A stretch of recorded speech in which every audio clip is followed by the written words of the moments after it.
Well, thank you, Mr. Speaker. It's an honor for me to say a few words here today. I appreciate the words that you said, and I certainly appreciate the words that the Majority Leader said. And we've already heard today a great deal from Governor Cuomo. And without a doubt, it's an important day for this body and for the state of New York. And like you did, Mr. Speaker, I'd like to begin with to take a few brief moments and reflect what we've been through this past year. I stood here 12 months ago, addressed my assembly colleagues. It was a new role for me. It was a new year. It's full of tremendous excitement and anticipation. But before you knew it, the world shifted dramatically. The public health crisis came without warning, the likes that we have never seen. So over the course of this year, I'm sure all of us sat face to face with constituents coming to us in desperate need of help, out of work, out of money, out of options. I'm sure all of us answered those phone calls from friends, families, and neighbors facing personal trials with no answers and seemingly no hope.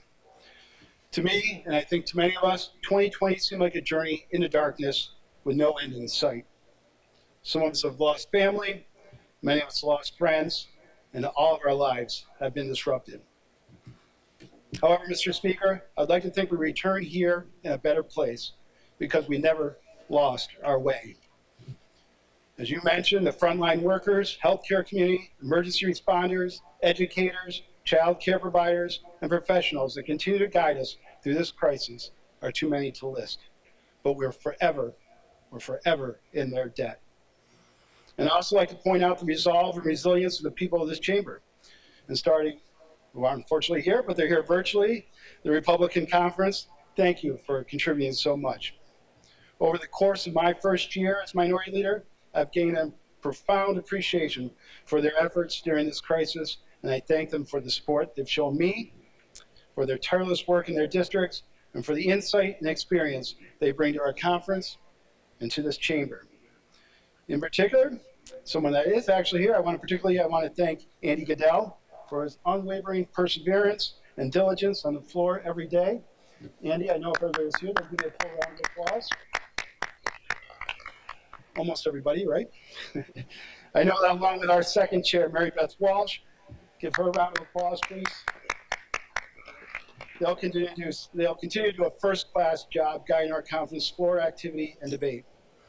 And I also just want to take a moment to thank our Ways and Means Ranker member, Ed Robb. He's professional, he's intelligent, he's an integral part of our conference. And as we begin this budget process that frankly might impact our state for generations, I know that Ed's expertise and approach is going to be invaluable. So Ed, I don't know where you are in your office, don't screw it up. So to all the members of the Assembly Republican Conference, but really to all the members of the People's House, I say thank you. Now, Mr. Speaker, looking ahead to 2021, I've had the honor, as I said, to serve in this House for some time, and I've heard on many occasions that this year, our work is more important than ever. In fact, I may have been guilty of saying that from time to time, and we did hear the governor just say it today in the State of the State. But at the risk of being redundant, I'm going to repeat that sentiment once again. We convene here today at an unprecedented time with our state in dire need of help. COVID remains very much a threat.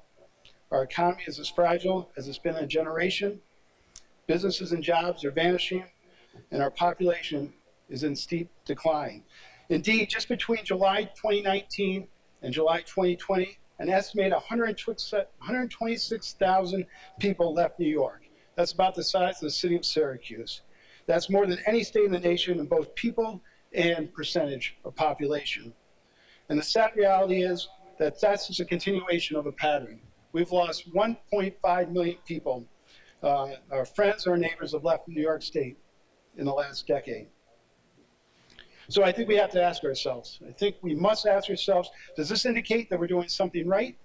Or does it indicate we're doing something wrong? And to me, the answer is obvious.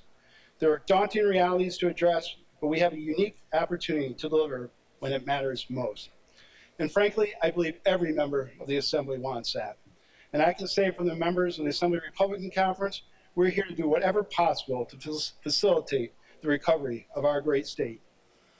Over the coming months, we will present ideas that will, one, foster an economic climate that stops punishing small businesses already fighting for survival. We'll support law enforcement and communities and help them combat the immense increase in violent crimes that's raging in our state.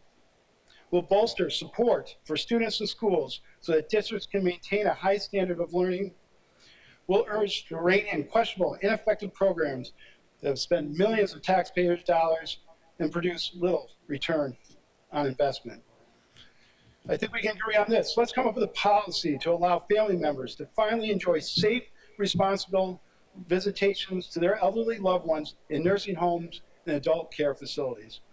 And last, my colleagues, let's all get together and reestablish this legislature as a co-equal branch of government and return New York to the representative democracy it was always intended to be.